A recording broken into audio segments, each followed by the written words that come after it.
do you think if you look at the offense over the past 3-4 years, do you think the Raiders are in a better situation offensively this year to score more points and win more games? Yes, definitely. And I've been saying it for quite a while now. This offense is almost a totally different offense. That's what we're going to see this year. For one, we get to run the ball. Two, now we actually got a quarterback that actually can sling the ball.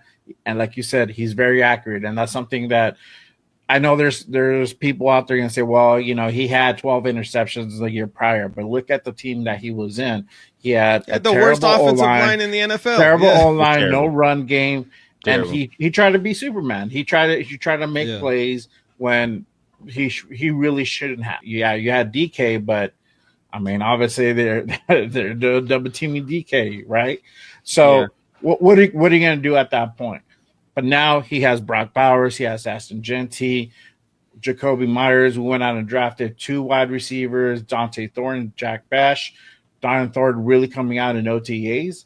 So that might be the deep threat right there, because he's already beating Chin over the top a couple of times. We'll know really what's what, right? And that's not even that's the mini camp. That's not even training camp yet. Yeah, like they haven't wasn't put on the path is a different story. Yeah. I'll say this though about Geno Smith: the people that complain about Geno Smith coming to the Raiders, it seems like Raider Nation got PTSD every time we get a new quarterback. Because if that quarterback hasn't won 15 Super Bowls, then he's a bum, right? Yeah. But here's the thing. Geno Smith, if you look at the cast of characters that he had to work with last year, it pales in comparison to the wide receiver core that he has this year, because he basically had 2 wide receivers pretty much last year, and one is like 32 years old, and the other is a head case, to say the least. And he's, the drops were also an issue with the receiver core last year. And then, like you said, no run game.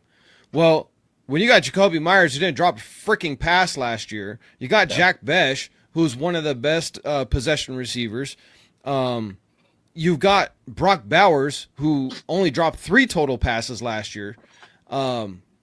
He has a cast of characters that he can work with, because we know that he is one of the most accurate quarterbacks in the NFL.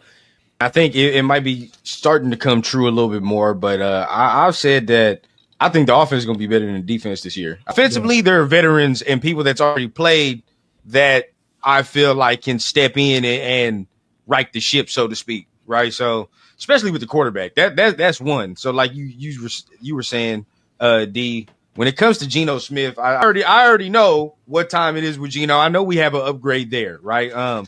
But you asked about the offensive line, and during the draft, right? My whole thing about drafting Ashton Jeanty was I didn't know if this offensive line was complete, right? That was my thing.